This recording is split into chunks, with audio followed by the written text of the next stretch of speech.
Bonjour les camarades. Je vous rassure, je serai beaucoup plus court que pour le rapport d'ouverture. Et après la prestation du camarade, bon, tout est dit. Comme vous avez pu le constater, tout au long des différentes interventions de notre congrès, les luttes ont été nombreuses dans la mandature. Qu'elles aient été gagnantes ou perdantes, les salariés ont gardé leur dignité. Ces actions courageuses des salariés ont prouvé que la lutte collective reste notre plus grande force. Les victoires mettent un coup d'arrêt à la résignation semée dans la tête des salariés depuis plusieurs années. Elles nous rappellent une vérité essentielle. La fatalité n'existe pas, ce sont des choix et non des contraintes qui façonnent notre avenir. Quand les salariés, seuls créateurs de richesse, se tiennent debout, solidaires et unis, c'est une source d'espoir pour toutes et tous. Ensemble, nous pouvons renverser les rapports de force et bâtir un avenir plus juste. Je vais commencer par la lutte des camarades de Clextra dans le 67. Une lutte emblématique dans la région, les salariés de Clextra à Strasbourg toujours mobilisés, avec une grève totale qui avait duré 3 mois et demi de juillet à octobre 2023, afin de sauver leur entreprise contre le plan machiavélique des frères Jacot, actionnaires, qui ont pillé l'usine et licencié injustement 126 salariés en toute impunité. Malgré les pertes d'emplois, les salariés restent mobilisés, syndicats à la CGT, pour obtenir réparation devant les tribunaux. La lutte des Voilors, dans le département des Ardennes, les salariés du groupe Valor, sous-traitant de l'automobile, se sont fortement mobilisés en septembre 2024, durant 2 mois, pour défendre leur emploi sur 2 sites, ceux de Bogny-sur-Meuse et de Vouziers. Ce groupe a été racheté par un fonds de pension Mutares en novembre 2023. Mais en l'espace d'un an, 235 emplois ont été supprimés et la production délocalisée en Chine et au Mexique. La lutte des MA France dans le 93. Le 16 avril 2024 démarrait la lutte des salariés de MA France pour sauver leur usine et leur emploi, menacés par la délocalisation de la production engagée par le donneur d'ordre Stellantis. Une lutte pour l'emploi, pour la dignité et la préservation de l'outil industriel, au cours de laquelle les salariés ont fait preuve d'une combativité remarquable. Grève totale, manifestations, interpellations, rencontres avec les ouvriers de Stellantis, rencontres avec les salariés de Stellantis et de CNL, principal actionnaire de l'usine d'Aulnay. Les MA France ont multiplié les actions et les initiatives pour obtenir des négociations associant le donneur d'ordre et les propriétaires du site d'Aulnay. Malgré une liquidation scandaleuse de l'entreprise engagée en un temps record et sans période d'observation comme il est de coutume dans ce type de dossier, les ouvriers de MA France ont enfoncé toutes les portes possibles pour défendre leur travail et la préservation d'une usine automobile en Seine-Saint-Denis. À la lutte sur le terrain, les MA France ont conjugué une bataille juridique qui a contraint les autorités à refuser, dans un premier temps, le licenciement des représentants des salariés, fait rarissime dans le cadre d'une liquidation.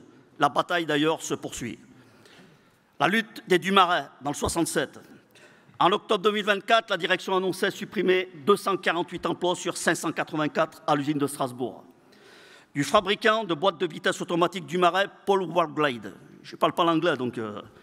La décision annoncée était attendue par les salariés qui avaient organisé une manifestation le 28 septembre et s'était mis en grève au mois de juillet.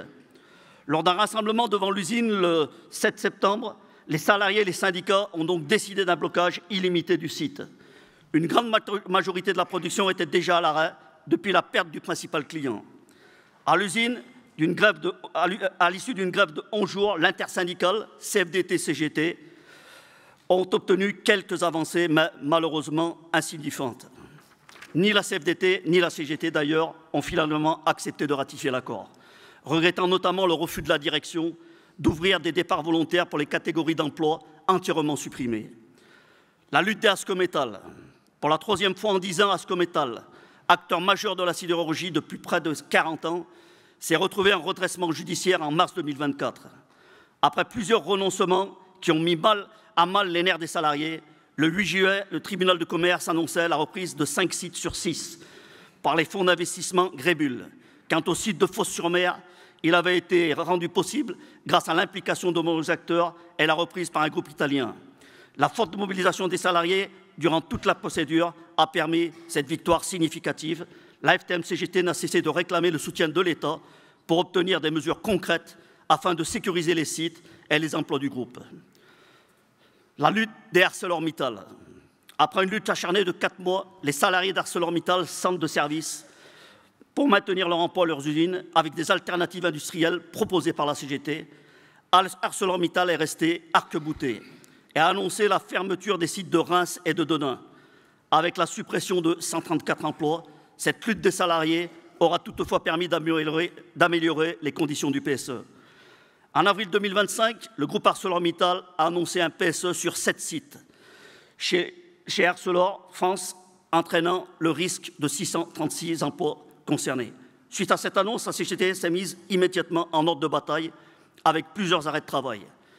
La CGT dénonce fermement ces suppressions d'emplois et ces fermetures injustifiées, rappelant que le groupe Mittal reste extrêmement rentable, avec des profits records réalisés depuis plusieurs années. La CGT porte l'idée d'une nationalisation du groupe de Mittal. D'ailleurs, le copain Poletto l'a dit dans son intervention, du métal sans Mittal, c'est possible avec des volontés politiques. La CGT ArcelorMittal, avec le soutien de la Fédération, de la Confédération, de la CGT, Métallurgie Île-de-France et de l'UD 93, a permis le 13 mai de rassembler plusieurs centaines de travailleurs devant le siège d'ArcelorMittal à Saint-Denis. D'autres initiatives sont en préparation au niveau national, mais également européen. Les salariés, avec le soutien de la CGT, sont déterminés et le resteront jusqu'à la gagne. La lutte des Vernets-Caron dans le 42. C'est aussi les camarades de Vernets-Caron qui luttent pour sauver leur usine et les emplois. Alors que François Bayrou pointe du doigt l'importance de l'indépendance de la France en matière de sécurité et de défense des salariés de l'armurier stéphanois. En redressement judiciaire, se bagarre pour assurer la survie. L'entreprise est placée en redressement judiciaire depuis février et fonctionne en activité partielle depuis décembre 2024. La date butoir du dépôt d'offres était fixée au 5 mai. 4 offres ont été déposées pour reprendre l'entreprise. Les camarades vont étudier la viabilité de ces offres sur le long terme, sur le maintien de l'activité en France et à Saint-Étienne, et surtout sur la sauvegarde de l'emploi.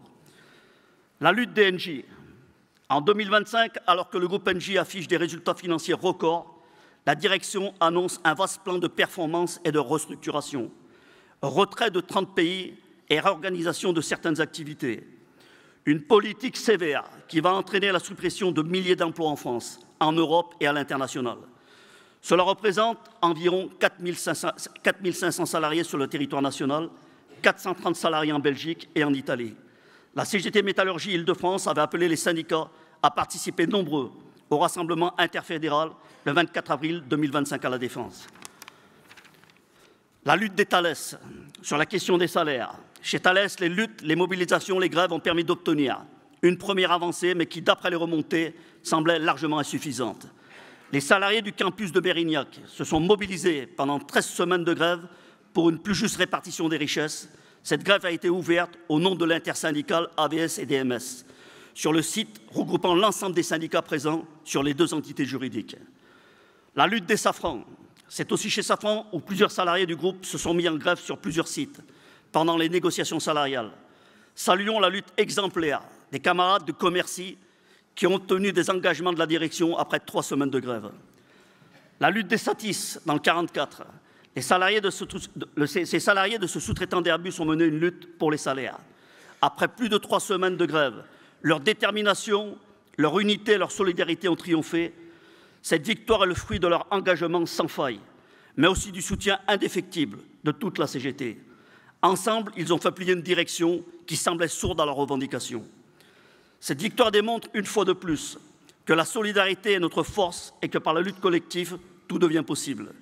Saluons aussi la solidarité de la CGT Airbus Atlantique Nantes, qui s'est fortement mobilisée, activant tous ses réseaux pour soutenir les camarades en grève. La lutte des Val-d'Une. Le 20 mars 2024, l'offre de reprise de Val-d'Une par le groupe Europlacement a été validée par le tribunal de commerce. Après des mois de mobilisation des salariés, avec l'appui de toute la CGT, cette décision a marqué une étape déterminante pour préserver cet outil industriel unique de la filière ferroviaire.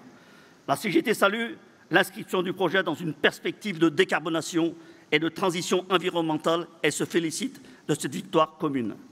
La très forte mobilisation des salariés de la CGT ajouté à un travail en profondeur du dossier, a permis de susciter et confirmer l'engagement d'acteurs en capacité d'agir pour sauver Val-d'Une. C'est le cas en particulier de l'État, de la région Hauts-de-France, des collectivités locales, de la CNCF et aussi de la RATP et d'Alstom. Si l'entreprise est préservée, la casse sociale annoncée avec de nombreux licenciements n'en reste pas moins amère. La démonstration est faite, il n'y a pas de fatalité à voir disparaître une filière industrielle quand sont au rendez-vous la mobilisation syndicale et la volonté politique. Enfin, celle des fonderies de Bretagne. Après plus de 9 mois de lutte exemplaire pour garantir un avenir à la fonderie de Bretagne, les salariés, avec leurs syndicats CGT, les élus du territoire, la population et toute la CGT, accompagnés de ces structures, ont gagné la décision du tribunal. Celle-ci permet de sauver un outil industriel indispensable pour l'industrie française et pour tout un territoire. Elle permet également de préserver 266 emplois sur les 286 sans aucun licenciement contraint. Cela va permettre de relancer l'activité et de poursuivre la diversification des produits, qui reste un gage de pérennité pour l'avenir de la fonderie de Bretagne et de ses emplois. La liste est bien évidemment largement exhaustive. J'invite les camarades des entreprises en lutte à nous rejoindre à la tribune et je vous demande de leur réserver un accueil triomphal.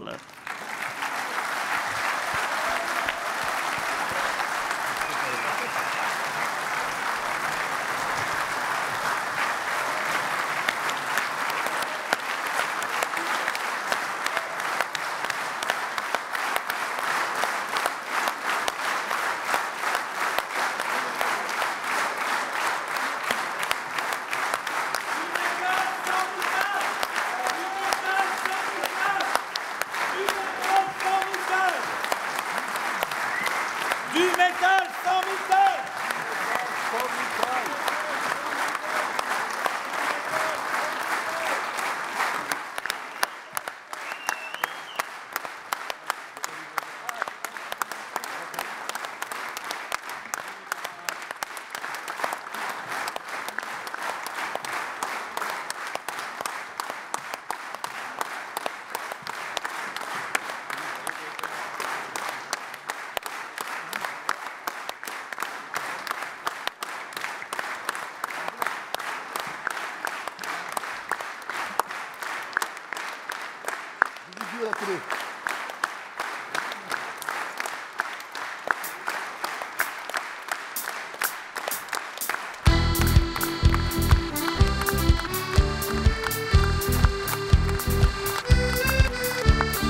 Mittal, ta société nous appartient.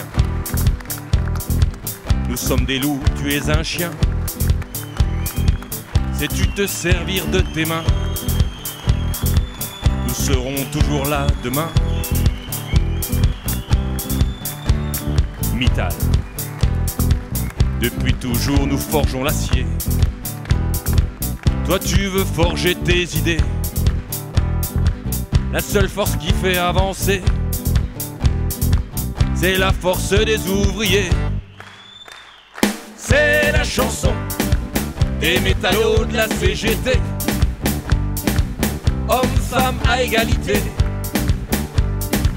tous ensemble et du même côté. C'est la chanson des métallos de la CGT, libres de défendre des idées, fiers d'être unis pour lutter.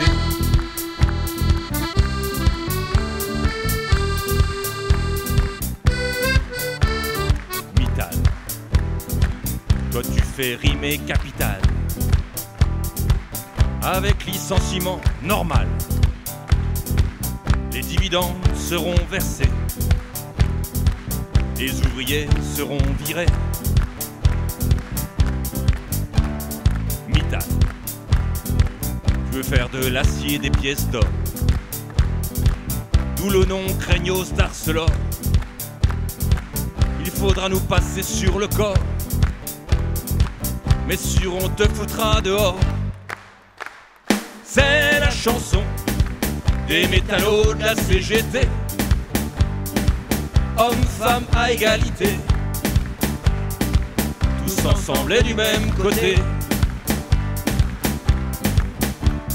C'est chanson des métallos de la CGT, libre de défendre des idées, fier d'être unis pour lutter.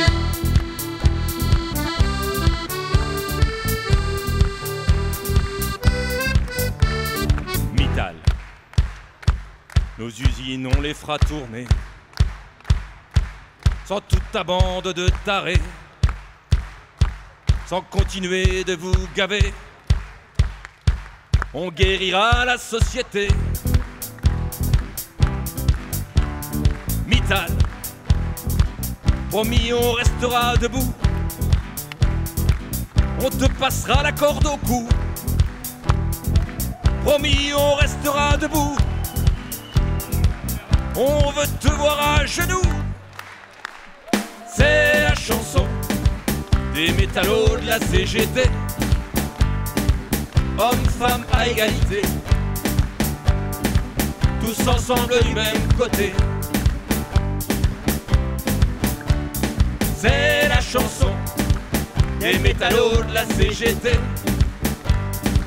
libre de défendre des idées, fier d'être unis pour lutter.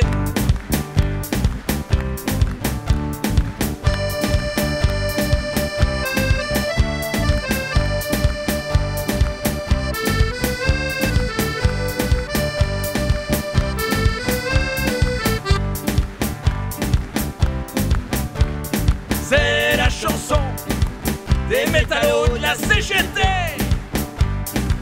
libre de défendre des idées, fier d'être unis pour lutter.